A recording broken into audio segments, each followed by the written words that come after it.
don't know what. Technically, that was the best one you did. That's what he's saying. Well, you want to hear it? Welcome to the A Little Off Track podcast, recorded on Cherry Street in Galesburg, Illinois, with your hosts Eric Hansen, Ted Bievenauer, and Mandy Balser. Hi, I'm Joe. I'm going to play music tonight. Featuring today's guest, Joe Stamm from the Joe Stamm Band. You know, we wouldn't have Joe Stamm if the Pittsburgh Steelers were in the playoffs. Yeah. Joe Stamm would not be here. Yeah, well, We can't compete with that. Originally, you wanted me here last week, and I was supposed to go to my drummer's birthday party. So it was like the night before. So I was like, oh shit, I don't want to drive over to Galesburg on a Sunday afternoon hungover. And then in the meantime, I didn't end up going to that party, and I felt great last Sunday. And then today we find out it's the NFL playoffs. By the way, this is a little off track, a podcast based in Galesburg, high above Cherry Street right now. Didn't you already do a pilot episode? We did, but Okay. we didn't have a musician. We didn't have a... Oh, so you're not going to air that one? Well, no, No. we are. You just did it At some point, it'll be like the bloopers. You did a pilot episode, and then you pitched it to yourselves and decided, yes, we're going to do this. That's right. And then we're like, Shark Tanked let's ourselves. get Joe Stamm in here because that dude, what's he doing? It was basically a therapy session that we recorded. Oh, okay. And in reflection, we were all like, right. yeah, okay, we need a guest. So, All right. so then you're here. Well, Hi, good. Joe. Hi. Hello. all the way from It's not Metamora. Lakin, Illinois. Yeah, I mean, existentially speaking, I suppose I am from Metamora, but I haven't lived there in 20 years, despite what you say to me right when I walk in the door every time I see you. Are we your first podcast? No. No. I listened Sorry. to another podcast you did this morning. Really? Yeah, just in to get preparation. prepped up. See, that's Yeah. that's professional right I was there. trying to do my research. I've been in several. Yeah. Yeah. In several? I've been in several. Yeah, and not not like Joey Rogan level, Joe You're Rogan. there now, buddy. Yeah. Yeah. This is it. But I've been So, in several. if you're listening to this, you can't see it, obviously. But I am sporting the Joe Stamm t-shirt. Yeah. And I don't know if you remember when I got this t-shirt. Probably not. No, Because you've not done exactly. several shows. A couple over the years. Yeah. Uh, So you came to a show? no, what Oh. was the... No, God, didn't no, buy I this. did not go to a show. Yeah. Probably. No. What was the thing that we used to do outside of Buffalo Wild Boots, bands, and Boots, Buffalo bands, Wild Wings? Yeah. Buffalo right. Wild Is that what it's from? So that night, The show- I'm like trying to give you an FM 95 t-shirt because that's where we all used to work at the time. Yeah. And I'm like, I'll trade you this shirt for one of your shirts. Yeah, I and love you're that like, move. And you're like, yeah, I don't really want one of those. And I'm like, no. I'm not trying to get one for free. Like, I'll trade you, man. And you're like, right. yeah, I still don't want that. Yeah. Because So it's I bought a t-shirt from you that night. Oh, you did buy it. those Okay. trades aren't cool because like I have too many t-shirts as it is because like Right. people give me t-shirts all the time. Sure. And it's like, well, I spent like $10 or $12 on this shirt that I'm gonna sell, and it potentially can make me $10 or $12 additionally. So basically, if you trade me a worthless shirt that I don't want, then I spent like $10 or $12 for that shirt by For trading this shirt, you. I will one. never wear. Yeah, Yeah, they for come a out shirt way like I ahead. might wear mowing the lawn or something. Yeah. All right. So It's you a can mowing tell shirt. by how black it still is. Yeah, that this you don't is like wear it. the third time Yeah. I've worn this Well, shirt. it looks sharp on you. I don't know why you're not. Yeah. That's the original Joe Stamm band shirt. So Yeah, we were man. we were Joe Stamm and the 26ers originally. Are you saying that's the very first shirt? That is the very first shirt that was produced as the Joe Stamm band. Like we were the Joe Stamm and the 26ers, and then like the two brothers who were in that band had a coup, and they stole the 26ers. All right. What You is know? this? What did that Bastards. part Yeah. mean? The 26ers? Were you guys all We all 26? lived around. No, we all lived in and around Illinois Route 26. Oh, Nice. cool. Okay. So they absconded and took the name, the 26ers. And so then I went to something that nobody could ever, nobody can just take the band. That's already been taken. Right. I also remember about that show. We were scrambling to get about $200 to pay Joe and his band for traveling. Remember? Yes. Because our boss would not Are give you us. serious? There was no money to pay talent, and he's the only one that really traveled to Right. get there. They were I think you guys headlined that night. Or They no, did there headline was that some- night. there was- Curtis There was some Gertis, whatever. What the hell No, was that cat's no, name? Craig Gertis. Craig Gertis. Curtis. I like that better. Curtis But the Gertis. no, there was. I don't even know if Craig was there. It was some. There was some Nashville person. Really? I don't know. I don't- I hadn't heard Was of it him. Josh I never Thom- heard of him It since. wasn't Josh Thompson. It wasn't No, Josh Thompson. no. You had had Thompson. Josh Thompson, I think, the year before, which sounded a lot cooler. Which is Possibly. probably what got us there. Like, last year they had Thompson. Whoever you hired to be the headliner that night had no draw. Yeah. Either had It's about the true. same amount of draws we did, which was none. No, when you guys left the stage, it was kind of a mass exodus. It Yeah. really Yeah. was. Yeah, yeah. So you And had we didn't have much of a following. So I think mass exodus after we played is a little bit generous in and of itself. Wait! I want to come back to the T-shirt for just 1 second. Yeah. Do you want to buy this T-shirt? No. No.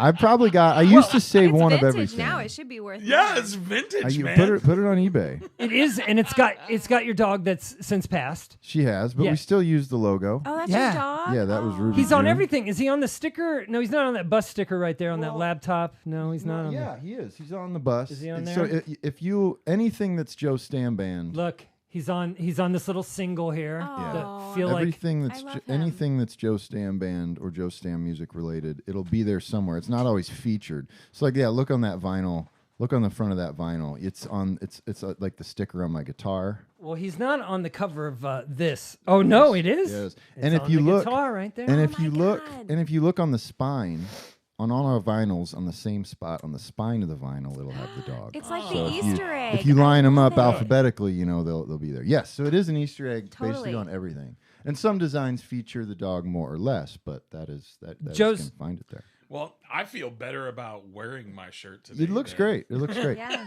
That was back before my wife took over the graphic design. So I actually did that myself in a design program for designing headstones because that's what I did at the time. Wow. How macabre. And so I created part of that in a Monument Designer software. It's a CAD program that I bumped it over to Adobe Photoshop. And so, like I had to include as many different things as possible, like the Illinois and the D. And then, of course, you need a fence row. Well, of course you do. and then yeah. you have to put the name and you have to distress, the font. Well, otherwise it looks like I had been wearing the shirt. Right. Right. Well, either way. So that's early. That's vintage. There's lots of Nice. Joe As vintage as Stamm it gets. merchandise in the room. All of my Joe Stamm albums have been given to me by Joe Stamm. Yeah, because you're certainly not going to buy them. No, Cheap ass. and with love, when he gives them to you, gives them. Look, I mean, he signed Aw. it. Yeah, Oh. I it's try to insult you at least on What all does the he covers. say? Was that one to insulting? Eric, my full-time arch nemesis and part-time friend. And turn around, Joe. There's an album is right behind you. brilliant. Tell us what you wrote on the very first album you gave me, Okay. Dandelion Woman. To the biggest douche on radio. Thanks for the spins. Yeah. God, that I'm is so happy amazing. that I Then- was gone at that point. Then I did a little research, and I'm not the only one. Joe's an asshole too. When he does like liner notes, it says original songs written by Joe Stamm, original recordings produced by Joel.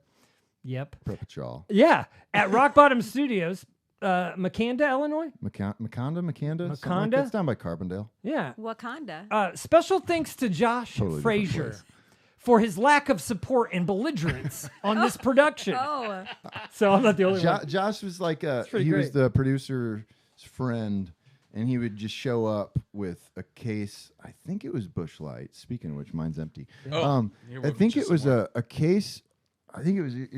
He would show up with a case of Busch Light and drink the whole thing and just get belligerently drunk and unhelpful. Here's how we get Joe another beer. Ted's texting my I'm wife. I was texting gonna your wife say. right I was now. wondering yep. about that. She can bring the whole 6-pack, 5-pack up now, so that she doesn't have to do it. And she's going to knock on the door, and she'll be here in just a little bit.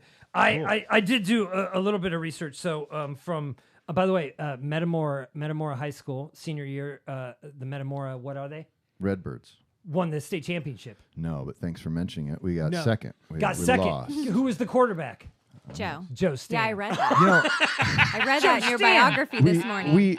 here's the other What- thing. what went down in and that we game? and we talk about this. This is another like recurring theme. We have literally had this conversation.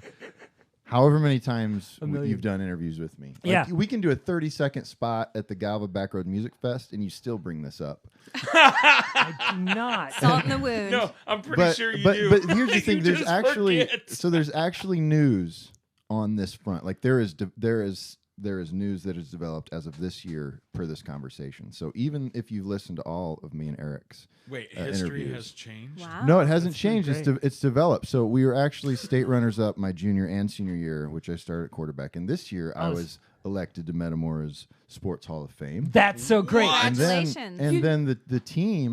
the team, both 99 and 2000, my junior and senior year, were just elected to the Greater Peoria Sports Hall of Fame. This ceremony's Congratulations, in man. March. So yeah, so there's right. actually something new to talk about in that. That's Wow. pretty cool. But Yeah. wait, like when you get pulled over now, can you be like, do you know who I am? You know who I am?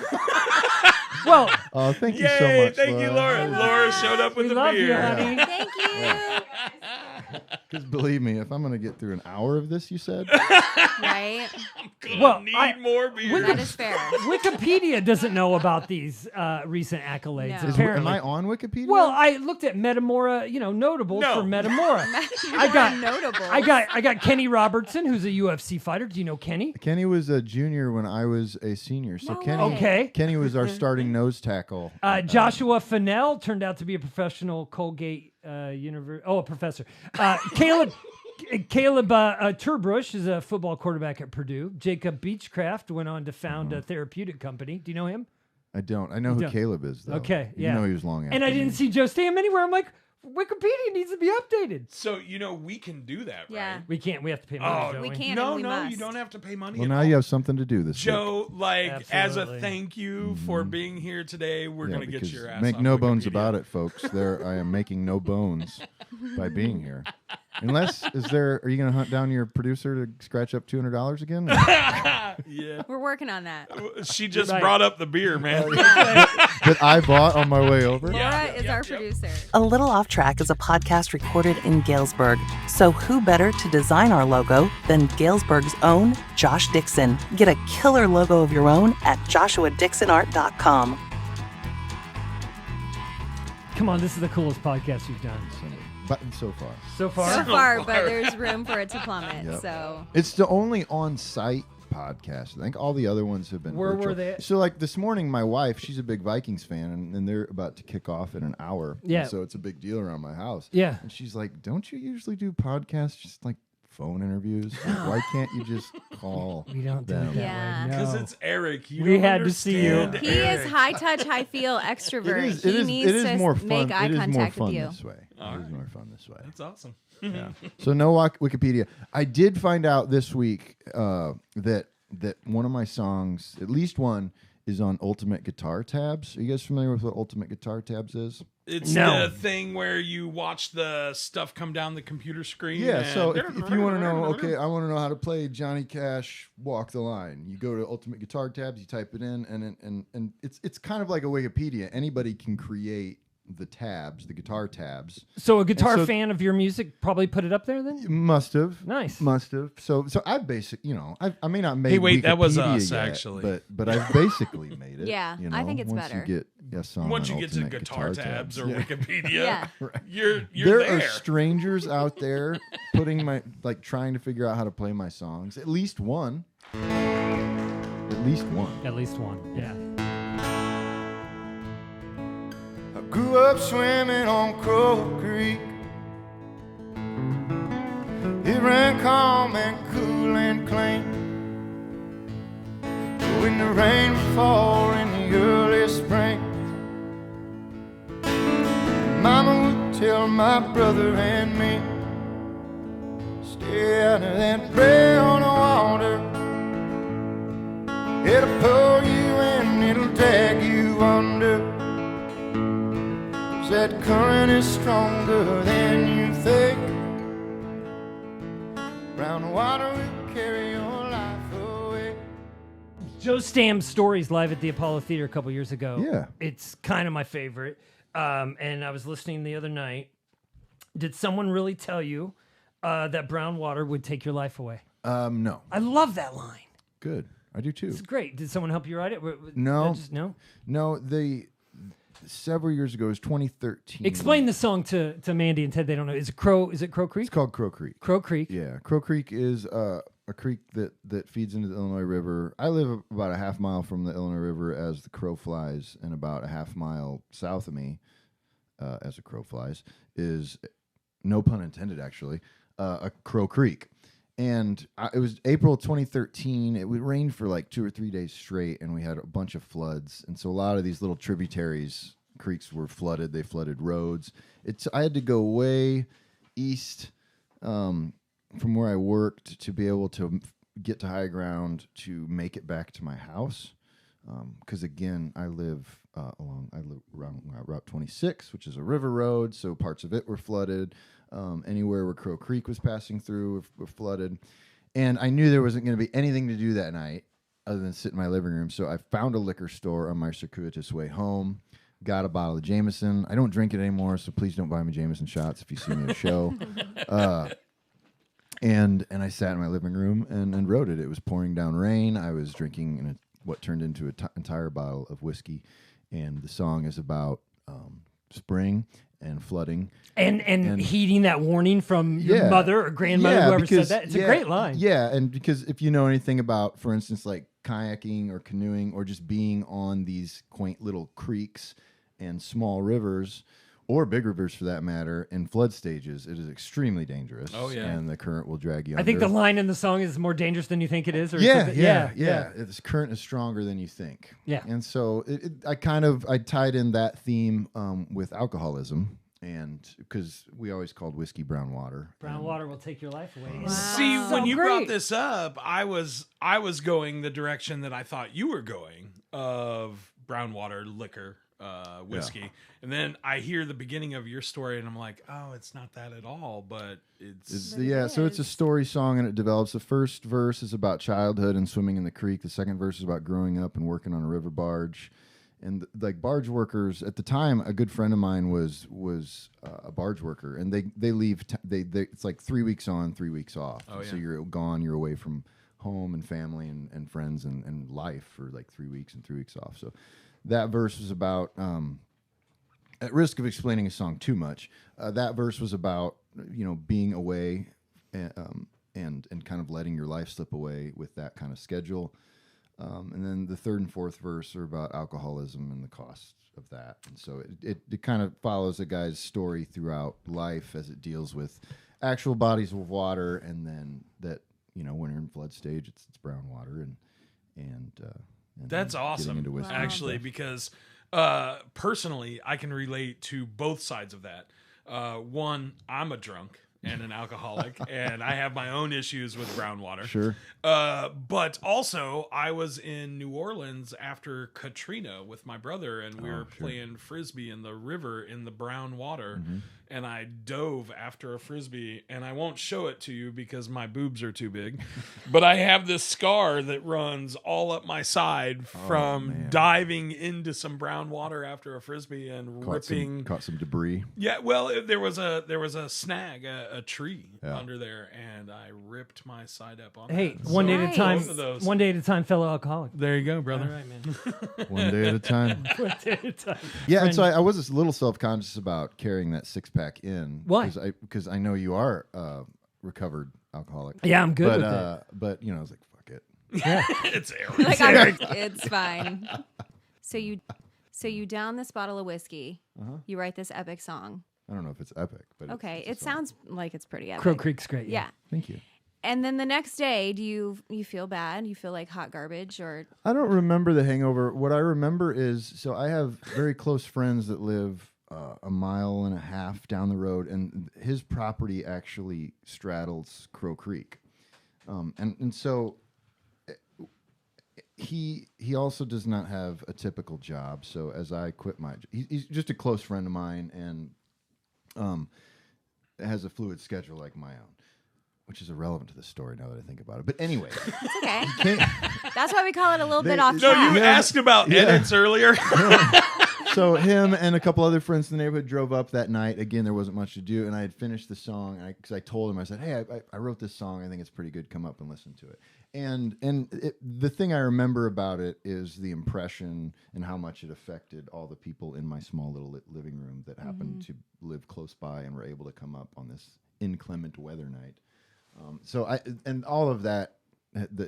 Whether there was a hangover the next morning, which there most certainly must have been, that's been washed from your memory. In brown water. It's been washed down the river of time. Was it like 09 or 2010? That was lovely. Nice. The Yeah. first time you walked in with a guitar in the studio? Yeah, and I had that horrible record that I had completed and the horrible group of songs. I could Were you barely were sing. you even playing shows? And you were just nice enough to. Danny Everhart was the common thread there. Like you knew Danny, and Danny had come on the show, and so Danny's like, "You should go over here," and you let me come over, and for some reason, like you let me keep coming back because that had to be terrible. No. It had to be terrible. No, it It wasn't wasn't. terrible. The thing that I would tell people when I talk about like getting started in the music business, so to speak, because it's been a long journey since 2007, which would have been my first ever public appearance Yeah. in St. Charles, Illinois, is that you're in the beginning, you're armed with a certain total ignorance of how bad your songs are and how bad you probably are.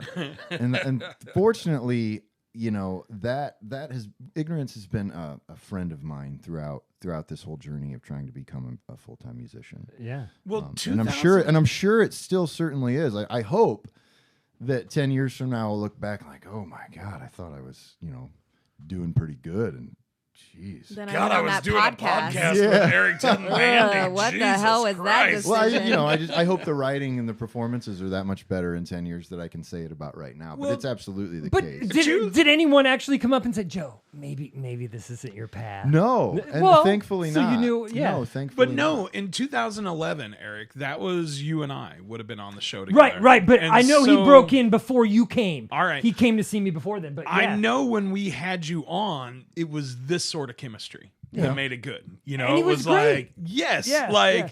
all right. I've always been even able to though the talk. song is shit, like, I bet there's. No, I didn't say that. I've always by been the way. able to talk. You do have a really lovely vocabulary. thank you. As someone who loves words and has recently gotten into Scrabble pretty deeply. Oh man, I am Your terrible at Scrabble. vocabulary My wife is exquisite. a Scrabble queen, and I pretty much refuse to play anymore. It's just not fun. I'm a slow thinker, and so it's just torture to sit there. And I'll sit there, and if it were up to me, I would sit there for 45 minutes on every turn, because I'm haunted by the potentiality of whatever word it is that I can't see that's there Yes. that would score more points. I get that. And my wife, it can just rip it and kill everybody. I every have the time. same sort of wife who is great at that, loves the game, and then me over here who can't spell. So there's She's like, that's not a word. And then there's the whole thing with what you're not supposed to consult a dictionary, but Right. it's like, well, if we don't, how will we ever know? Yeah. you can't prove to me. Yeah. But my wife is like, oh yeah, I can. Yeah. So there's that. Where'd you get that big vocabulary? Have you just always? Well, I Yeah, you're a Steelers fan. Where did you get that big vocabulary? well, first of all, Eric, before I answer that question, are you a football fan at all? No, I am. No, I love he's the a Steelers. Dallas Cowboys Dallas fan. Cowboys fan? I was going to ask you about your recent trip. You just went. So there are two more reasons to be a Steelers fan than a Dallas Cowboy fan. You know what they are? God, here we go. One, any team is better than the Cowboys.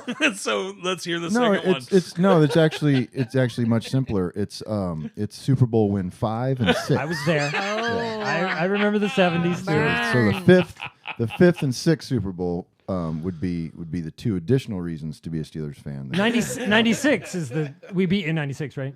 That was the last Yeah. time the Cowboys won a Yeah. Super Bowl. Yeah, it's 27. we. I'm just talking. I was We. part of it. Yeah, I know. I get it.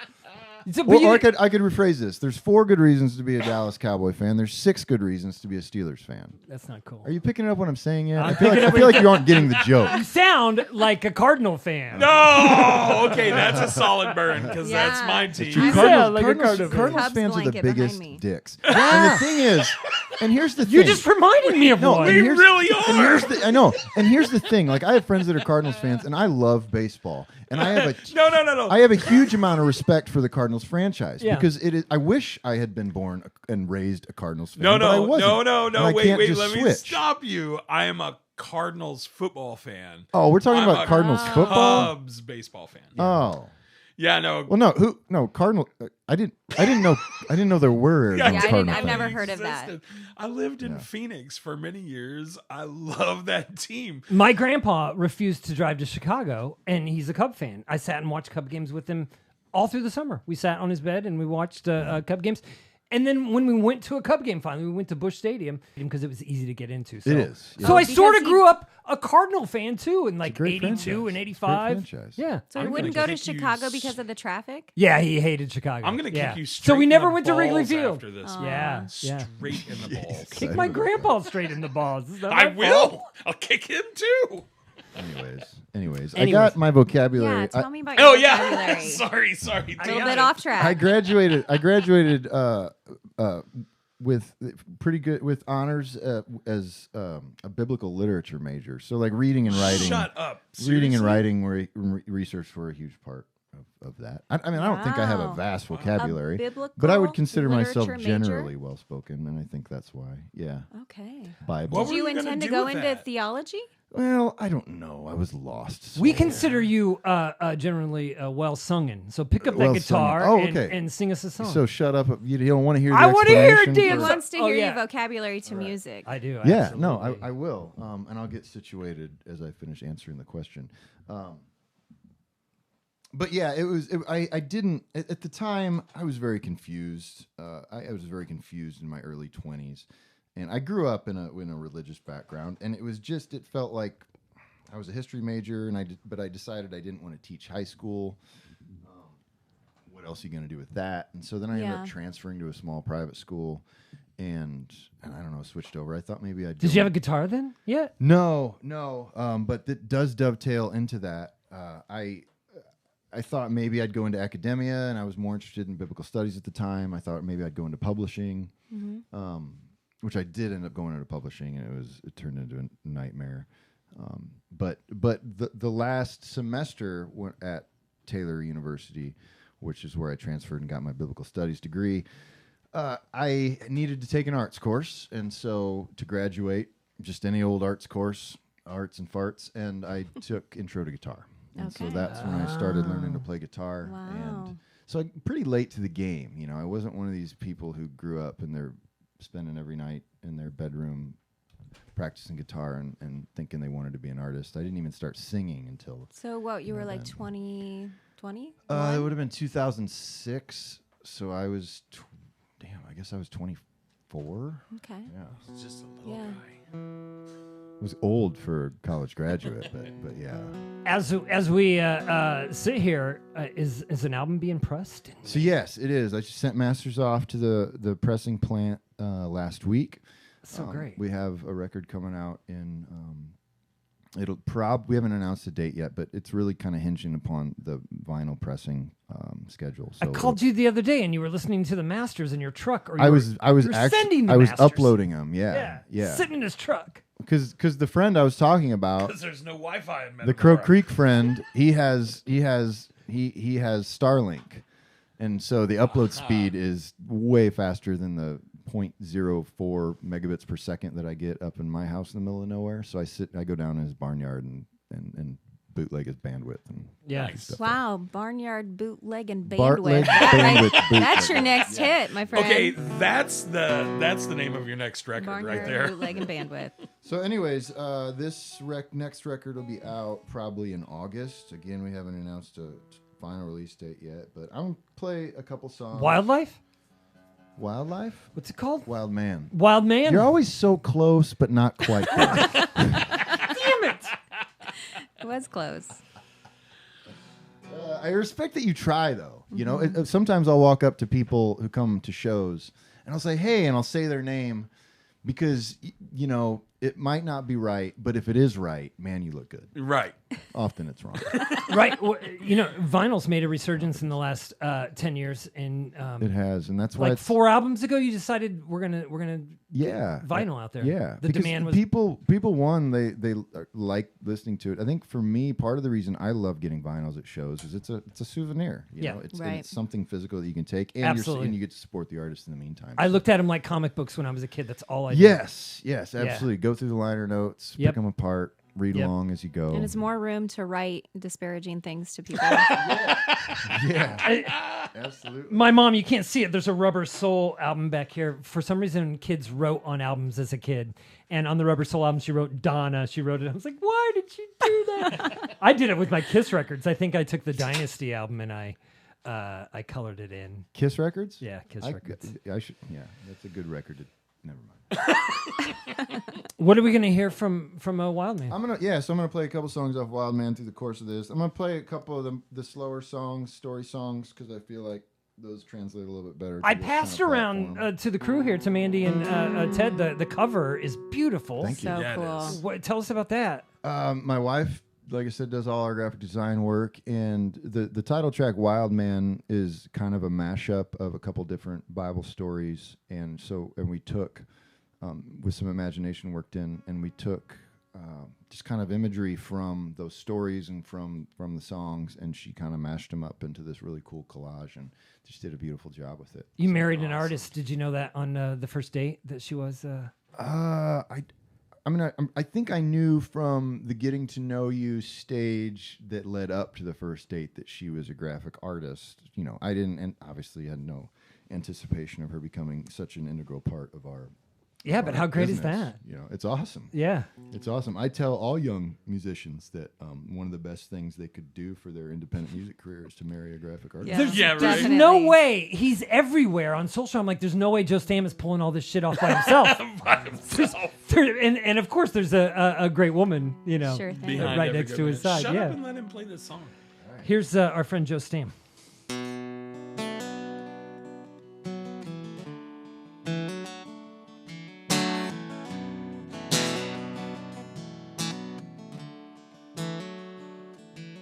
With the dishes up and the fire burning,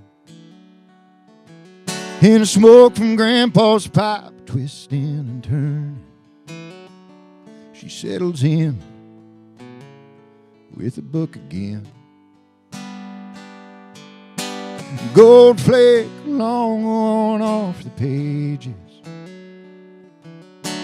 King James on the cover, tired and faded. We're shaking hands, peel the pages back, and her eyes go deep and wet, and they turn a little red.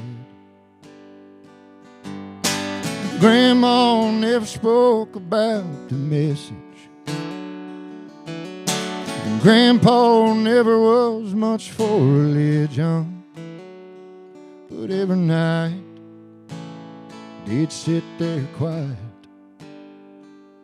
and their eyes went deep and wet, and they'd turn a little red.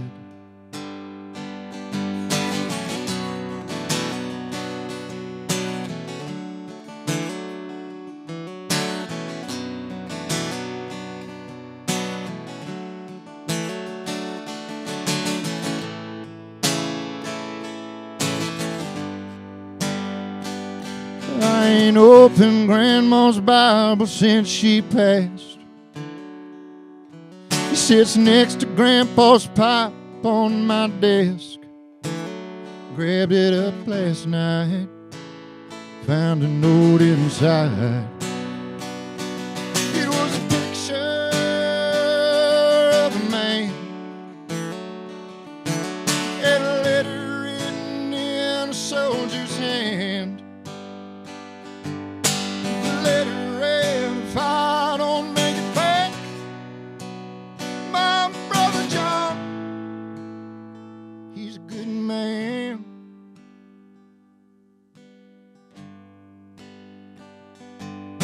Set my grandma's Bible on the couch, pulled smoke from Grandpa's pipe and breathed it out. And I wrote this song about my Grandpa John. And my eyes went deep and wet, and they turned a little red.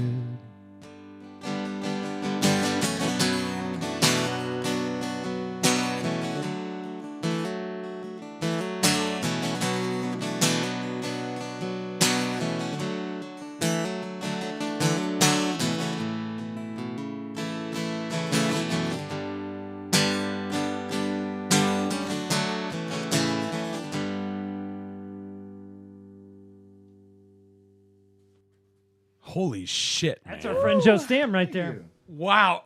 First thing I want to say is that gave me chills. And I'm looking over at Mandy and she's got tears in her eyes. You made me cry. That was awesome, man. Thank you. Truly, Wow. truly, madly, Weepy. tearful, weepy Mandy. Really weepy Mandy. Sorry. No, that's So, the ultimate like, compliment. That's great. Where the inspiration from that come from? Like, I'm sitting here right now and with what we were talking about with the creek and the farm, I'm seeing you like in like a 3 Seasons room, like where you strum out some music and like there's a Bible and there is this pipe. Like, is that shit for real?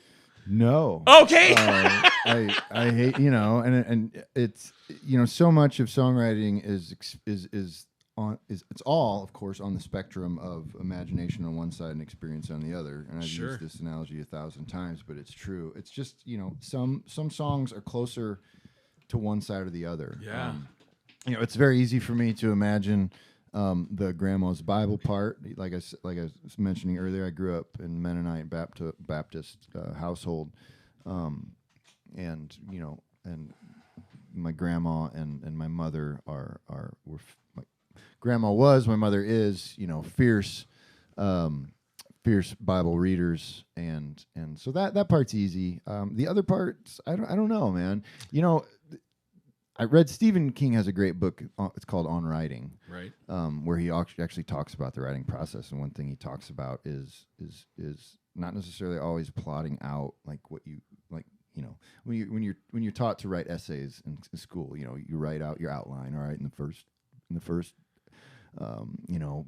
paragraph's going to be about this, and the second's going to be about this and this, and then I'm going to conclude with this. If you just start at the beginning and let a story unfold, sometimes it will, and that's an example of one. Absolutely. Yeah, no, and that's phenomenal. I mean, just the storytelling in that is Thank you. really good, man. I Thank like it you. a lot. What you're saying, it's a big fucking lie. It's all a big fucking lie. No, but it's not. All right, Because I didn't think- want to call I it know. out. No. But And I I think think- what you're really touching on is the fact that it is real because that story exists somewhere because you were Yeah. able to conjure it up. And in the way that we're all connected in the universe, Yep. those experiences are our experiences, Yeah. right? And I think in any good story, and I'm not sitting here saying my story is a good story, but any good story in general, I think evokes the kind of thought and emotion that are the kind of things that our souls feed on to get through what can otherwise sometimes be a miserable existence. I don't mean to get too dark. I just mean that stories. I just mean that stories mean something, and I am a story junkie. Like I voraciously read fiction. I love movies. I love just good stories, and so that's what I. They say you are what you eat, and so seriously, Yeah. and if you fill yourself up with that stuff, it's going to come back out. And I've always like my favorite songwriters are storytellers. Chris Knight is the prime example, and From the Brady Bunch, he is great. entirely different guy. Entirely different guy. No, I've seen you post about Chris before. Yeah, You're a big fan. ad nauseum, you Yeah. know. And so this is the section of the podcast where if you can go to any and all podcasts and interviews I've ever done, and there's always a Chris Knight section because he's instrumental in so much of me even just doing this to begin with. But I just think there's so much power in stories. I think they're more powerful than just explaining an emotion because they evoke their own emotions. And It's what Mandy does for a living. It's so you're a voice actor? Is that what you said? Yeah. So and a copywriter and a narrator. Yeah, well, when I worked with Eric and Ted, I didn't have the glamorous job of being on the morning show. Yeah, and believe me, it was glamorous. Yeah, I know, right? All Shut that up and get coffee here. Did you guys spilling. ever win? Did you guys ever win any awards for the whole the Several. birthday thing? Did you? Several. For the just, birthday. just 4 birthdays. Celebrating local artists, featuring their talent, and not taking anything too seriously. You're listening to A Little Off Track. But I got to work with these guys and write commercials and produce spots. And what we know is what you're saying, stories are what resonate with people. Yeah. So, it's about saying something in a way that evokes an emotion that you're not just handing off to somebody. Yeah. Because that doesn't work, Right. right? But when you can make them feel it somewhere within themselves, Yep. that does work. She's So now what a I pro get at to do, when there are good scripts, is I get to lend my voice to that. So not in the way that you do, because I can't sing for shit. But Shit doesn't like listening to songs anyways. No. that's good. Yeah. So I get to lend my voice to good scripts and bring them to life that way. Cool. Yeah. You said, and she cried, you said that tears were the ultimate compliment. Yeah. Really isn't a bra thrown on the stage. Isn't That's that really true. the I ultimate? couldn't get mine off. Isn't that really the I ultimate? tried. I mean, panties I get it. more No. so than bra. But I was like, Ted, help me. Where did that phenomenon start, by the way? I couldn't get it. It was stuck on this blanket, and so then I just started crying. I think tears No, you're right. are to a songwriter as the bra is to a cover band. oh, that was I poetic. think that might be. But he I would burns also you argue on album covers and in real life. I'm on fire right now.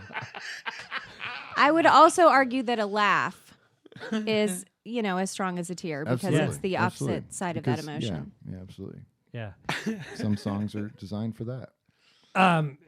And so I've seen your songwriting's just gotten better. I'm impressed every time. hope And your so. confidence. Yeah. And Agreed. in singing that song, and the love that's in it, you could hear it. I was twiddling with the knobs over here, but I still felt it. And Yeah, I could tell. I don't remember what line it was, but you went up and you hit this really great note, and that was my favorite part. Thank you. So it's been great to see the last 12, 13 years that growth has been amazing. The one thing, and the consistent factor for the feedback, at least, has been so far, and going to from a lot of the same guys that worked on this record that aren't in the band. So the guys that came in and did background vocals or steel guitar or organ and stuff like that, and the engineer, the producer, that's kind of been a consistent piece of feedback, is that these songs are better than the last record. Yeah. So that's good. That's good to hear. Yeah. Do you know it after you've written them? I was really I didn't know we were ready to record another. I didn't know if I had enough stuff to record a whole nother record. Yeah. But we started trying anyways. Basically we sent about a year ago exactly. A year ago December, I sent a bunch of voice memos to the guys in the band and just said, "All right, rate them." I even provided a rating sheet. Sent it to my wife, sent it to the band's wives, and just said, everybody that was in our close little circle, listen to these songs and rate them. Sent probably 20, 25 songs. And so that's where we kind of started. I narrowed them down to like 15 from there. Was that before the rest of the guys got a hold of them? Is that just after you? That was after I'd written them. Yeah. I had been accruing these over time, and then we went to, we narrowed them down to like 15. We went to Wisconsin. I rented a cabin for us for a week, which would have been about right now last year. And we set up a computer and recording equipment and That's awesome. set up everything in the different rooms of the house and worked through them and came up with arrangements to about 15. And then from there, we narrowed down to like 11 that are going to be on the record. It's very Dirk Bentley of you. He did it for that Yeah. bluegrass album he did. He went Is that away. what he He did? went up in a cabin for a month. And It took was his cool band. because, Yeah. otherwise it just we get together once a week for 3 hours. And Right. really by the time you dick around, you rehearse for maybe 2 hours. And so in order to just at least get everything together and be able to hit the ground running, we just went up there and knocked it out and drank too much for a week. Well, you wake up in the morning and That's I don't all you're have gonna to do. what we did for 20 Right. minutes before this podcast No, it and was- try out it was- levels. I just plug in and go. It was great, man. Yeah. And because we would get up, wander out of bed 9, 10, whatever, whenever anybody wanted to, have breakfast, wake up, coffee, and then you guys ready? You want to hit a couple songs and do it, and then have lunch and do it all afternoon, and then have dinner, and then if we felt like it, maybe jam that evening, maybe not. But you had time. But we had time to do it, and there wasn't anything else we had to do. Yeah. So it was a great way to get started. So by the time we got to kind of where we figured out what songs we were really going to do, it was really the guys in the band who encouraged me that, you know, this is the best group of songs we've ever worked on, because I wasn't sure. I really wasn't sure. Where's the ultimate home show where you're where it's the biggest party? And you see some of the same people you know. Well, that's Boots, Bands, and Buffalo Wild Wings, my friend. Obviously. Right. 300-400 people out there, and you're just like, this is home. Anywhere in that, it doesn't have to be a specific spot. It's really anywhere from Peoria up to Iowa City, that whole corridor, you know, right up through here. I wanted you to name travel towns. If you could travel the 74 to 80 corridor between Peoria and Iowa City, that has become, and I used to just say Peoria, but that's not necessarily, and that's still very true. But it behooves me not to mention the folks that are really like from here to the Quad Cities and across over to Iowa City. Iowa's become such a home base for us, and like the people, like even in a small town like Cambridge, which is not too far from here in Galesburg, and just that whole corridor there has become a real. Check my Scrabble dictionary next to you for behooves. He gets like 20 behooves points. Is for good. That was good. He misspelled it actually. So you need 4 vowels for behooves. Yeah. So be boobs. Yeah. That's wonderful. The song we just heard, did we get a title?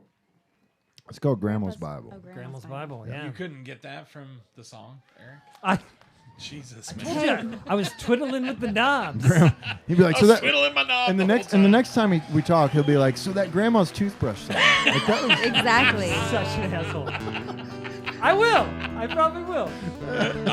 I'll bet money on it, actually.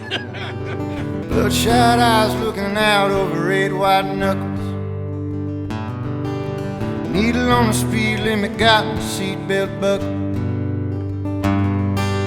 Turn signal points, this van up an exit ramp. Piss a cup of coffee, have a good day, man.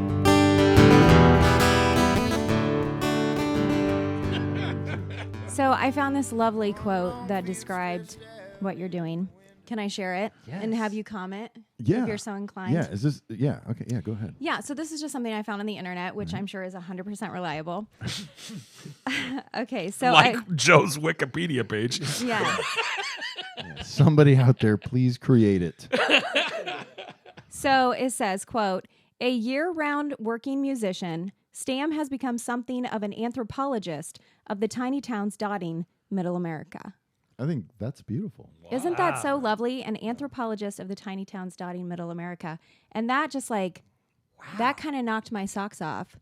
So Someone what? said that about Joe? Yeah. Who said that, by the way? So an anthropologist, like in the way that you're digging up these authentic stories of the people who live there. Yeah. Yeah, I love that quote. And you knew of it. I did know of it. Yeah. I think I might have paid the person that wrote it. Hey, that was money well spent. Yeah, that was worth every penny. So, yeah, that was. So here's the great thing. We talked about my wife being a graphic artist. Yeah. My sister-in-law is a copywriter. Oh, okay. Nice. So we hired her to do my biography on our last record. And it's not like I tell her, I don't tell her what to write. She just writes stuff up. But I thought that was beautiful, and she came up with that all on her own without my coaxing, Well, why has she not done a Wikipedia page for you yet? I need to tell her to do it and pretend. I'm pretty like sure I it saw that wasn't quote her. on the back of the Jurassic Park DVD. I don't know. She's a copywriter for Duluth Trading Company. So like these snazzy camo pants I'm for wearing. Duluth, really? Yes. So I have their underwear. Shut up. The ballroom. It's all I wear. Yeah. Wow. But I They recently do the best ads. Do you know Duluth? They do. Don't. Yeah, Oh my they gosh! They do. Watch some Duluth ads Okay. later on. Duluth Trading Company, and they do like outerwear. Yeah. Well, So they do innerwear? underwear as well. and they haven't. I told her to have them. She got me these fire hose pants for Yes. Christmas, which I've always thought. Like fire hose. Like, that doesn't sound comfortable at all. No, it doesn't. It sounds worse than jeans. It's talking about your fire hose, Well, but not I got, the fire she hose. got me a pair, not these. She got me like the khaki looking pair, and they're the most they're the most. I wear them around the house for loungewear pretty much. Wow. And so I ordered these because I get a discount. Noise. Fantastic. I told her, I said, I want to be a spokesman. Yes, we're you working could on be that. the face and voice of Duluth. But yes, I love that quote. My sister-in-law wrote it, but it still means a lot to me that she thinks enough of our music that that's what she wrote. Has anyone ever thrown Duluth Trading Company underwear on stage? You're like, hey, my sister-in-law works for these guys. That's great. I'm coming for you, Joe. You kind of look like Buck, who is the guy who is the. He absolutely does. Yeah. Do you have hair? Are you balding at all? You are like the. No, you got a good amount of hair. He's a bit You need to lose a rotund. Yeah. What? I know what the fuck he looks like, Eric. It's not cool, but I appreciate it because we're in this room right now. After you crack your 16th bush, This is my third. before you pick up your guitar again, tell me about you went to see to your beloved Steelers hometown. I did. Why? I did. Just because of the Steelers, or why'd you go to Pittsburgh? Well, yeah, more Recently. or less. But I take off December and January, which is the reason I had time to drive over here and. I knew you would. this. Because I knew you normally had time. he'd tell us to pound sand. Anytime I've wanted somebody, come out with a new project or needed someone to spin something on some obscure place in the cosmos, you've been willing to do it. Yeah. Always have, and always been friendly about it, which is really cool because that's just not everybody's attitude. And even when the music was really bad, you still would do it. Sturgill Simpson one time told us not to get fired for playing his shit. You sure did. Nice. You sure did. Yeah. So we'll play anything, man. Right. And those are the kind of places I've needed. Anyways, so I've been a lifelong Steelers fan. My brother is 10 years older than me, and so when he was a kid, was those Super Bowls they were winning in the late 70s. Yeah. And so, I just copied off him as a kid, as a younger brother does to his older brother who he looks up to. And so I've been a lifelong Steelers fan. I've been to one game at Soldier Field many, many years ago when I was a kid. My brother took me. Yeah. But I'd never been to Pittsburgh. I'd never been to a home Steelers game.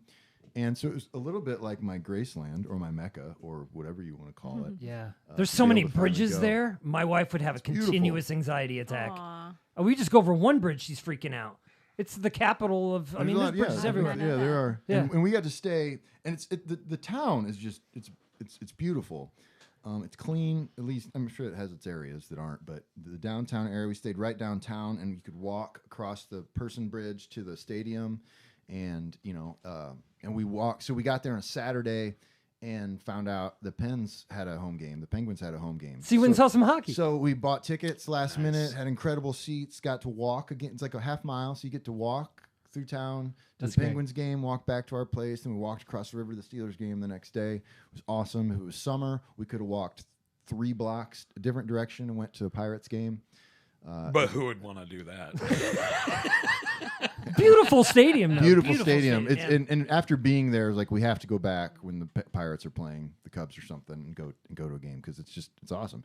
And so it was really we like I said, I took off shows December, January this year. I've done it the last 3 years, and it's been wonderful. A wonderful break to do that and healthy for my mind and soul to do that. And so we plan a trip every year. And this one we planned around doing it, finally going to a Steelers game, and it was awesome. I saw you got to do that. That's pretty cool. And I was Yeah. like, wait, what is he walking around Pittsburgh for? I go, it's great. Are you trying to just get out there, put the footprints out everywhere? And it was cool, man. I could wear obscure players from the 90s who nobody gave a shit about and who weren't really that good, but I was a kid and thought they were great. I can wear their jerseys around, and people know who they were, and there's just, to be a part of that community and that camaraderie is something. As a non-Bears fan, I've never been able to really experience for football. I've experienced a little bit of it with the Cubs when they were good, to be in that window of time. I hope you get to go back there and play a show. I really do. To Wrigley Field? No, to Pittsburgh. To Pittsburgh. Oh, Yeah. yes, I would love to. Yeah. But I would, if Wrigley Field invited me, I would bring. Sure. I would bring 50 to 100 of our hardest, our biggest supporters. I to mean, we'd try to We'll pack be that there. place. yeah, right. Ted will wear that shirt. I'm gonna need one. Before, hopefully, Joe will play us a couple more songs. Well, no, if you'd shut up, he would play us another. I know. We want to hear one. Are we going to hear an old one? Are we going to hear a new one? No, you'll hear new ones. Yeah. I'm tired of the old ones. Yeah. Yeah. Do you want to hear? Kind of move on from those quickly? No, but people already know about those. Yeah. Or By the way, Anybody who does? He has a song. I don't know if you looked at Penny, "Fuck It Out," which is great. Yeah. Fuck it Yeah. out. It was the top of the Spotify list. Right. And what a great song. Who is doing the background vocals on that? She's amazing. her name is Tanya Hancheroff. I've never met Tanya. She did her vocals elsewhere? She does her she always does them remotely. So the guy who does our background vocals name is Perry Coleman, and both of these people, like, if you could pull up any, like, you've played Perry Coleman on your radio station thousands and thousands of times. He was in when Tim and Faith had their thing out in Vegas. He was their background singer live, but he's been on so many. A good story about Perry is that Ray Kennedy is a producer down in Nashville and was getting ready to work on a Steve Earle record. And Steve Earle, and he pitched Perry Coleman to do the background vocals, and Steve wanted to hear tape on Perry. But Perry's response to Steve was, "Turn on the fucking radio." And I was like, Wow. "Who do you think I am? Like, I'm gonna, But the cool thing about Nashville is that you can have access to these, like, world class musicians. Tanya, who did the background vocals on "Fuck It Out" is one of those. And again, she's been on any number of things. She used to sing backgrounds for Rascal Flatts and all this. I'm not trying to name drop. It just is the world. Like, you could literally go down and start a record and hire these people too. Turn on the radio. Yeah, so it's not like it's they were so, like, they thought so much of me. Is got on she my the record. gal that's also on The First Time I Saw You? Is that the name? No, that's Taji Bach. Taji Bachman, who is just from Toulon, Illinois. What a great song that was. Yeah. The two of you. Yeah, and you talk about "Fuck It Out." It's not even a song we put in our sets regularly. We'll do it as an encore, so you have to encore us if you want to hear "Fuck It Out." And by that time in the show, whether it's an appropriate song to play or not. It's not one you can plug into every show and play. And yeah, frustratingly enough, all these songs that I pour my heart and soul into writing, and then "Fuck It Out" is the top one stream that song. is the one we're talking And that was about. the same with Midwest Girl for the longest time, which is some of the corniest, stupid writing I've ever committed in my life, and that is still remains one of our most popular songs. But I'm not begrudging people for listening. It's You have to explain it to your kid one day, and that should be a great conversation. Yes. Daddy, what's this song all about? Well, that song came about because we were opening for Jared Neiman over in Streeter a couple years ago, and Jared's a really, really nice guy. And again, I'm not trying to name drop, because if you went up to Jared and asked him about Joe Stamm, he'd be like, "Who? What are you talking about?" But he's a really nice guy, and so he invited me on his bus and wanted to do a shot of Jack and stuff, and which is the only reason I would ever do a shot of Jack. But he was telling this story about another country music star I won't name, but you'd recognize him if I did. And he was talking about their marital issues, and he's like, "I just told so and so they just need to fuck it out." And I was like, "Jared, that's a good idea for a song." He's like, "Write it." And so I did. The next day, I wrote it, and That's pretty great. it's turned into it's not a song that we do a lot of marketing around, but it's still our. It'd be a great T-shirt, stream though. song. It We did would be pillow- a good. We did pillows. I need a second shirt. Oh, pillows? we did I pillow. love that. We did pillowcases. No, shut up. Fantastic. Speed it up. Baby, lose control. Wait, go, go. Let's fuck it out. Let's take it to the floor. Let's strip it down to the dirty truth. Ain't heading no more. Baby, hold on back. The thing about this song is, so when I first released it, my dad, we go out to dinner. He's like, "So what's with this new song?" Well, wait, didn't you hear Grandma's Bible? That makes up for it, Dad. Well, no, and my brother's there too, and their What'd you say to Dad? Views on life are considerably more conservative than mine are, and I attempted to explain that it's actually about working out issues in a healthy way with a committed partner, and within the context of the song, it's about married married couple who has kids, and they're just use the struggling and fuck it out. Yeah. I tried to explain that to him, and it's like, but never. And in fact, we worked. I'm gonna bring this back to this point with my dad here in a minute. But we were working with a company, a major public corporation at the time, who had worked with us on a project. And after we released this song, they distanced themselves from us. And we found out about this through a venue who was trying to do some collaboration because they were in the same town and blah, blah, blah. And bringing this back to them, as well as my dad or anybody else who was offended by this, it's like I never hear anything from people offended by the many songs I've written involving cocaine and murder. Yeah. However, if I write a song that's about working through problems with your spouse in a healthy, productive way and doing the most natural thing in the world, and just use the F word, then people are up in arms. Whoa, Right. man! Like Go back to murder songs. Yeah, and those are kind of fucking ridiculous things about. Shut up and tell us about cocaine. That are just infuriating. But all that said, it's the a little off track podcast, and our friend Joe Stamm is here. He's about to play us another song. What's this one called, my man? the song's called Second Coat of Paint. It was actually an idea that a fan sent me over an Instagram message for a song, which I get a lot of these, and most of them, most of them are not actionable, I'll say. And this one I thought was a great idea. And again, it's one of the slower songs, because again, that's kind of what this situation lends itself towards more. Yeah. And it's the last track on the upcoming record called Wildman, but this is called Second Coat of Paint. Faintest smell of perfume, coffee in the air, dust hanging up in the sunrise glare, and a bathrobe in the kitchen, her eyes soft and dry, never leave the cup she's been holding through the night. She says this is gonna take some effort and a second coat of paint. It's gonna take some tears and the patience of a saint. It's gonna be a patchwork, 'cause you just can't erase the pain underneath. It ain't gonna go away. It's gonna take a lifetime, colors you can change, you can cover up what's done, but it'll never be the same. A little boy's hands held by his mom's, a little boy's arms poked full of holes. She whispers in his ear as the beat starts to slow, me and Dad'll be okay, we know it's your time to go. It's gonna take some effort and a second coat of paint.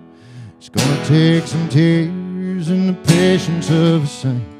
It's gonna be a patchwork, 'cause you just can't erase the pain underneath. It ain't gonna go away. It's gonna take a lifetime, colors you can change, you can cover up what's done, but it'll never be the same.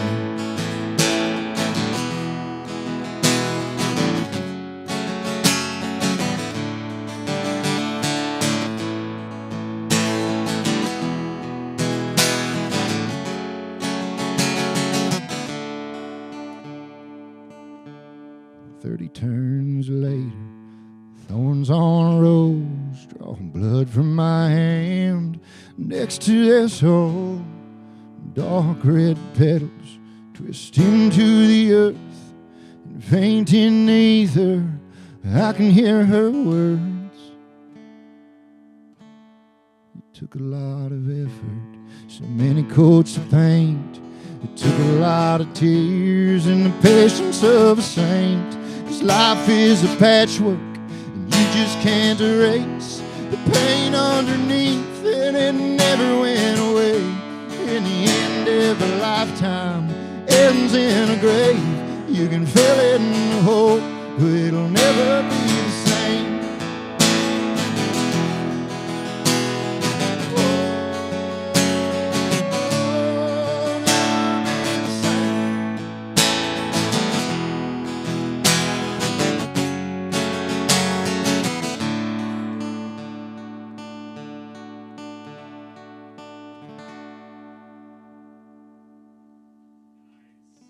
That's awesome, man. Yeah.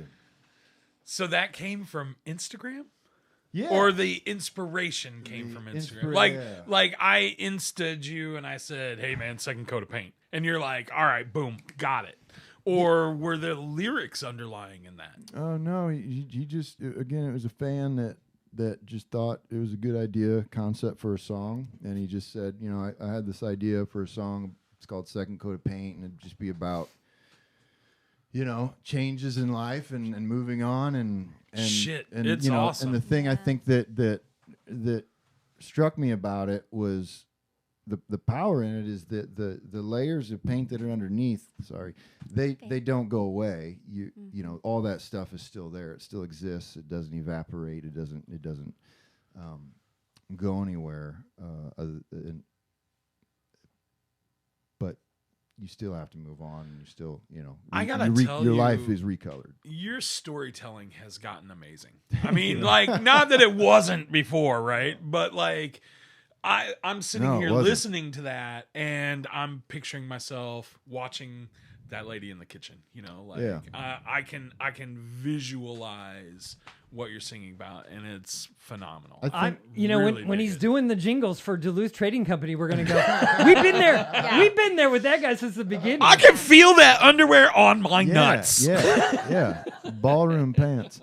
Well, paint. I think one thing that I try to think about when I write is painting pictures. Yeah. With words, which sounds cliche-ish, and No. it kind of is, but that is kind of the approach that I try to take. Yeah.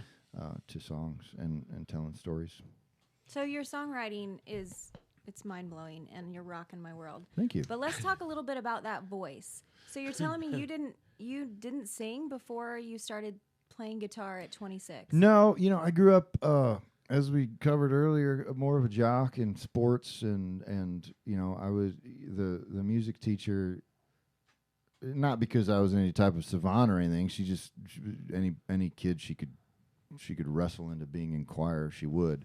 I feel like your testicles have dropped a little more since I met you in 09 too. I feel like we've turned up the bass just a little bit, and it's a great thing. It is. Singing is something I've made an effort to improve. I had a vocal coach for a long time until she kind of got to the point where she was like, and this wasn't because I'm perfect or got to where I was so great, but she was just, there wasn't a whole lot for us left to do. You know, I've bought in courses. I've worked on it by myself a lot. It's been a point of emphasis. But as a kid, singing was kind of a sissy thing. Sure. You know, I remember I was downstairs just belting out A Whole New World from the Aladdin soundtrack. Yeah, it's a great song, yeah. A whole new world. You know, it's very theatrical. Yeah. Dazzling place I never knew. But I was downstairs because that's where my bedroom was, and I remember my sister opening in the door and making fun of me. Oh. And that's it. It's like one of those core memories for me. And she hates this story because she's one of my biggest supporters and buys all my records and everything. But at that moment she burst your bubble. Well, yeah, I mean, she's 4 years older than me. I'm probably 8 and she's 12 or don't 10 quit your day job. Or 10, Yeah. Or She was 10 just and doing 14. her job She's as just your making big fun sister, of me, yeah. you know, for singing a theatrical Disney song by myself in my bedroom. And you know, and that kind of embarrassment or self-consciousness about singing really did carry through for me for a long time. But I always knew I had the potential, like I could carry a tune. Like I knew I had a pitch and stuff, and that's stuff I still work to improve on. But And was that a cough? Like when I said I have general pitch? No, that's I'll tell you what. He's like, bullshit. I don't. Joe has such a. You have such a. Talking about him like he's not in the room. Confidence when he talks, and just you're confident about every area of your music. And there was one interview. You were playing the Back Row Music Festival, and we were talking. I've never told you this story. Right.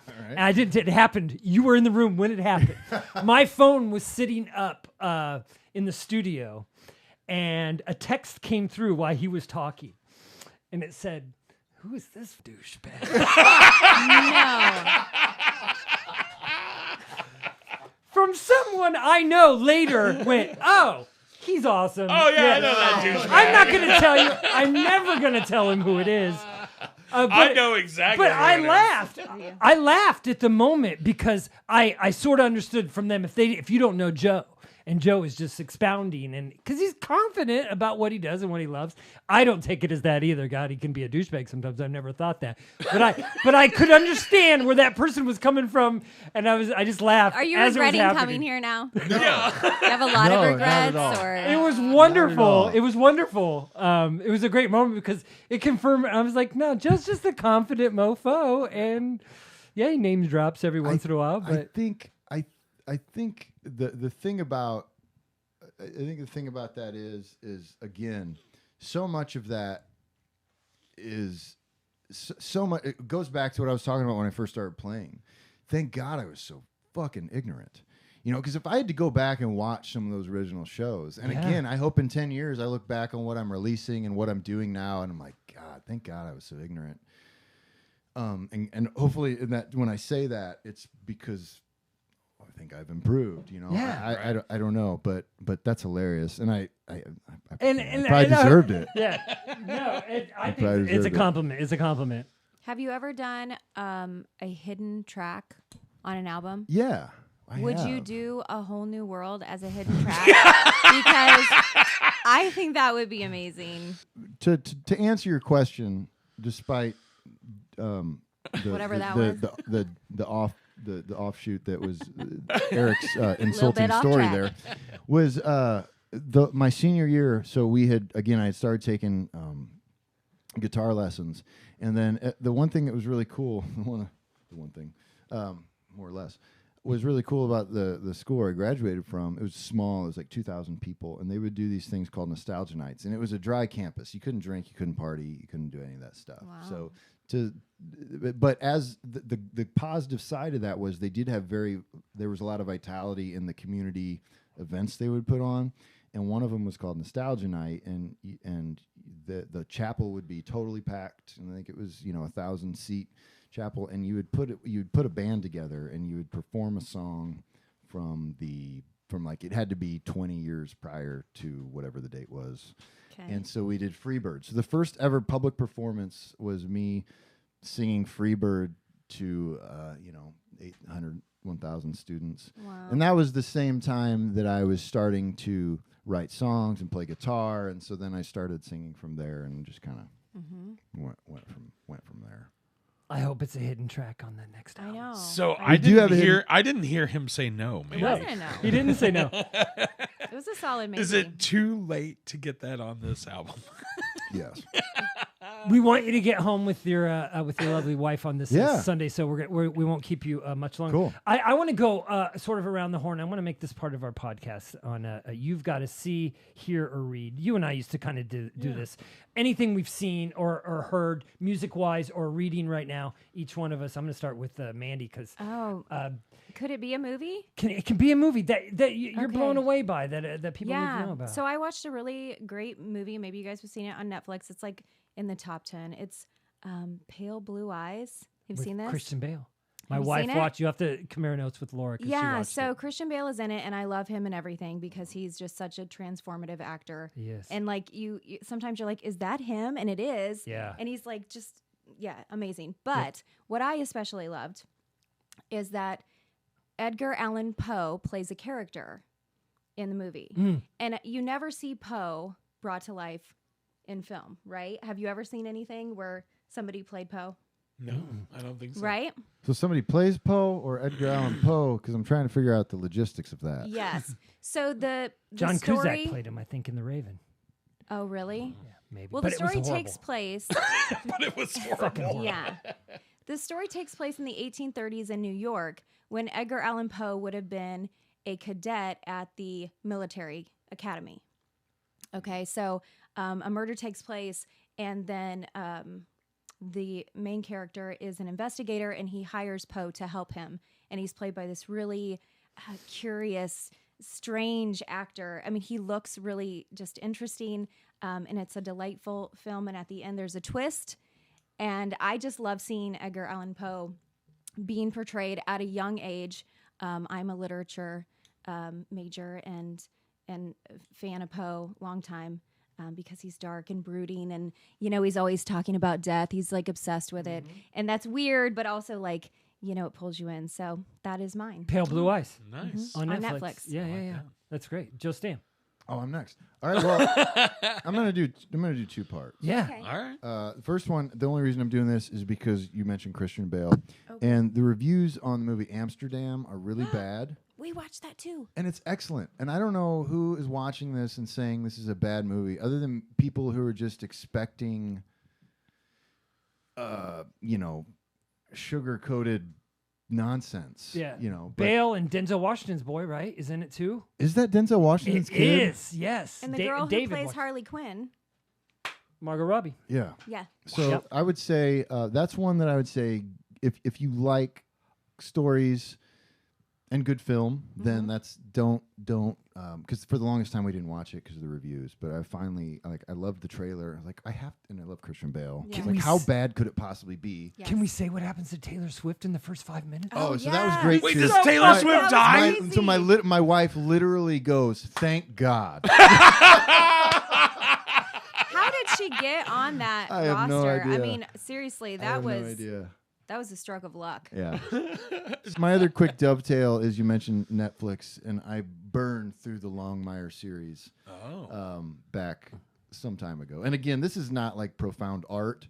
Like Amsterdam is a kind of a work of art. Yeah. Longmire is not. But I've started reading the Longmire books. And Walt Longmire and Henry Standing Bear might be two of my favorite characters in American literature history. It's pretty great. They're just great characters. Yeah. I mean, it's predictable, nonsensical mystery crime set in Absaroka County, Wyoming. Wild West. Yes, Longmire was but Wild like West. modern Yeah. wild, Yeah. modern Yeah. Wild West, and it is just some of the cheapest. Like these two, I want to hang out with these two guys. I want to hang out with these two guys. I want to be welcomed in their company.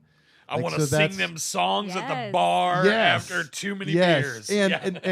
and to name drop, if I can make an effort to name drop here, when I was doing the series, when I was going through the series several years ago on Netflix, the one of the worst castings maybe in history is that Henry Standing Bear, who is a Cheyenne guy in this like football hero, Vietnam War hero, etc., was played by Lou Diamond Phillips. Oh. Okay, LDP. Yeah. And but anyways, like me and Lou tweeted back and forth a couple times about the series and about how we wish there had been more live music in the series. No I was just watching Young way. Guns the other day. You and Lou Diamond tweeted Phillips. with Oh yeah, LDP? man. So Talk about- we- you La talking- Bamba. Hold on, you talking about Emilio Estevez? You talking about Yes. You talking about what's his name? Kiefer. Kiefer. Have you ever listened to Kiefer Sutherland's records? Oh, God. Yes, I used to play the whiskey song So from. bad. No. Hey, Jude Cole helped them. Really? You think they're bad? Really? Have you listened to the writing in those? No, I only played the one song. Listen down. I can't. Listen down. I can't think of the name of it. And every We're time I like- played it, I would not say it was Kiefer Sutherland.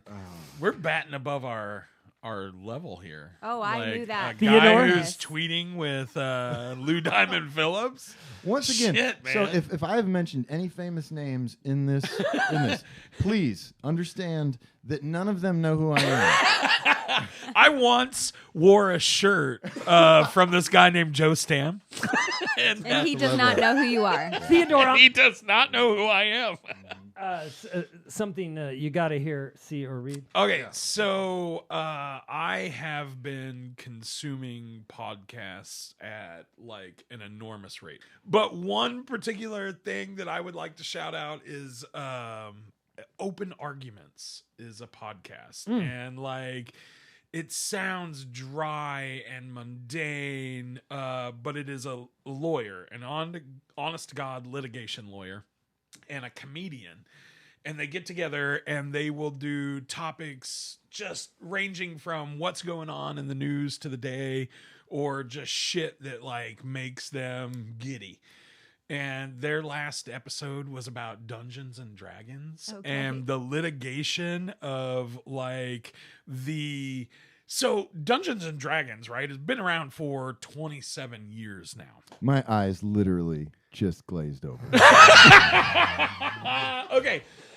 Dungeons and Dragons, litigation. You started losing Check it me out. You started losing me at lawyer and litigation, and then you mentioned Dungeons and Dragons, and I think for the first time I was checking the time. Like, oh shit, oh, I dear. gots to go. All right, well, if you're into those two things, which I am. You hit a nerve with many out there. Oh, yeah. Yeah. I was mean, going to say, my I husband don't was think just he hit a like, nerve. I what? think he- Texting Ted, what's that podcast called? I think he hit whatever is the opposite of a nerve with that. Okay, all right. Well, I think Joe he hit an Stamm does Ambien. not approve. I'm turning my shirt inside out right now. But seriously, I like it. It's pretty good. If you enjoy like things that Joe doesn't, then you're gonna enjoy this podcast. I didn't mean. I would probably find it fascinating. I do like fantasy. I love fantasy fiction stuff. It was good. But yeah, you gotta like stuff like that. Which So yours comes with a qualifier. mine comes with a qualifier of I listen to too much shit. Don't take legal advice from a You podcast. do not listen to music in your car. It's podcasts. It's 100% talk crazy. radio podcast all the time. When do you listen to music? Is there I- a time, like when you're getting It's rare. ready? Joe played the two most songs I've listened to in the past month and a half. That's a sad. Wow. A Mine- big music fan. Minor songs, and really kind of my daughter's, two of my daughter's favorites. One, the new SZA album, is really, really great. I don't know if you know who SZA is. SZA? SZA, really good. Some hip hop, soul, R&B. His eyes glazed over again. Yeah, exactly. And the new Lana Del Rey. She's a big Lana Del Rey fan. The new Lana Del Rey song. Listen to it on the way home.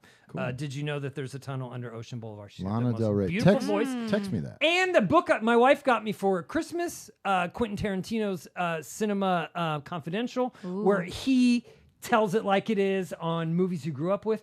His mom used to take him and all her boyfriends, all his stepdads, to movies when he was like, 12, This is 10, what 11, made 12 him years the old. freaky motherfucker that he Yes, is. yeah, with all these adults in this world, and he Yeah. tells that story and dishes on some of his favorite movies and the stars in them. So I'm currently reading that. I've read I've actually 18 heard of books that in my one. entire life. But if it's 18 is that Sounds the count? It's fine. In case you forgot what the hell you're listening to, this is a little off track. Stay tuned for more tracks from Joe Stamm's upcoming album, Wildman. I'd Eric rather have the physical. Eric is using his "Let's wrap this up" voice. Yeah. Yeah, he is. I He don't has want a to wrap it up. tone. I Yes, don't want to but- wrap it up, and I feel like we be getting more than our money's worth if we got one more song. I don't know about that. Oh shit! But I have one request, and Yeah. if you'll grant me this one request, I will. I wasn't planning on playing a third song, so But we will be able to check the But score okay, I for got you. one. I got one. I can do. My request though is if can you name this podcast? Not the podcast, but the episode. Yeah, the episode. Who is this douchebag? Yes. Oh, a little don't off even- we don't track. even need to write it down. Subcolon. Who is this douchebag? We don't even need to write it down. That's so great. It feels right. Yeah. The podcast is with my friend Mandy and Theodore, and I'm Eric and our friend Joe Stamm. We're so blessed to have him here on a Sunday afternoon. Joe, take it away, brother.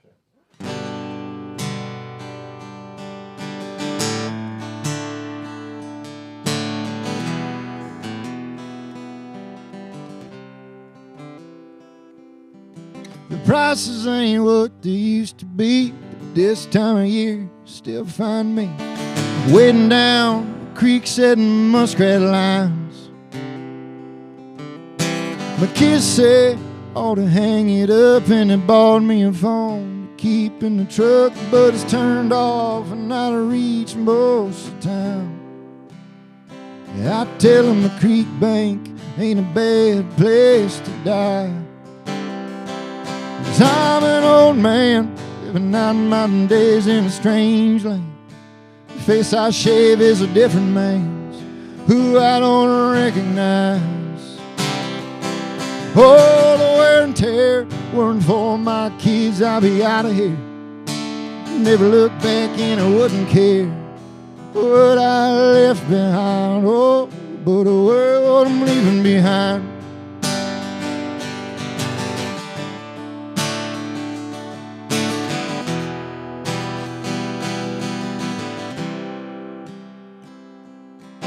I still keep a few head out back, and I sit here watching them pick the grass. Them cows is the closest thing I got left to friends. 'Cause the old souls in their big wet eyes is the one thing I still recognize. So I ain't got the heart to haul them in. I just move them back and forth from pasture to pen. 'Cause I'm an old man living out modern days in a strange land. The face I shave is a different man's who I don't recognize. Oh, the wear and tear weren't for my kids, I'll be out of here. Never look back and I wouldn't care what I left behind. Oh, but I worry what I'm leaving behind.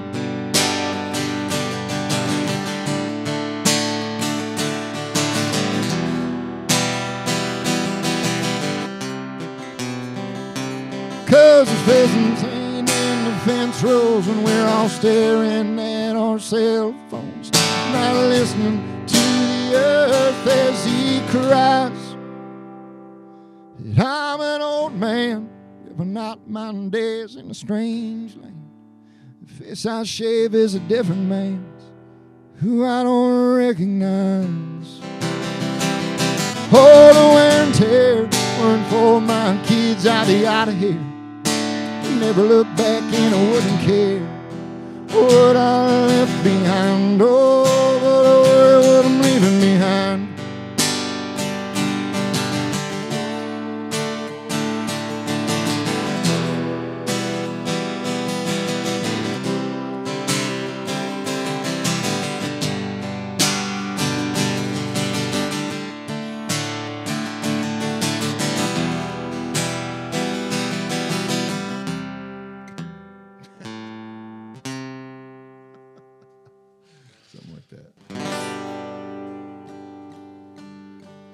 That's nice. Wow.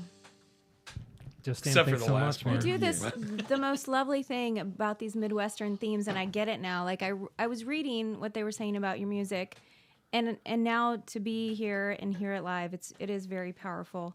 But you know the pasture to pin. My favorite line. One of my favorite lines I've ever written. I love that so much.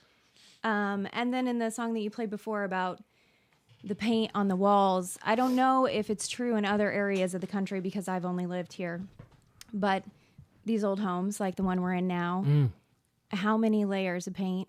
Yeah. How many conversations have been had? How many trials have been worked through? And then the old man looking in the mirror and not recognizing that face, wanting That's a to good leave, line. but staying because of family.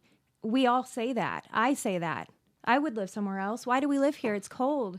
It's cold right now. It's ugly outside. Your husband's going to wonder why 3 men made you cry twice. No, he gets it. I'm an emotional basket case. That's just part of being with me. But those are just so specific to where we are, and it's just lovely. On behalf of your hosts, Eric Hansen, Ted Biebenauer, and Mandy Balser, thank you for indulging us. And a huge thanks to Joe Stamm for making the drive when he'd rather be home watching football. Hi, I'm Joe. I'm going to play music. Join us next time as we go a little off track.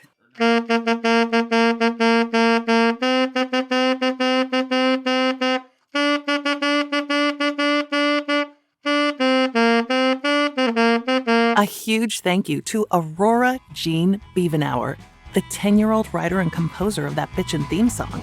That girl's going places. This has been A Little Off Track. Join Eric Hansen, Ted Beavenauer, and Mandy Balser next time. And until then, don't take anything too seriously.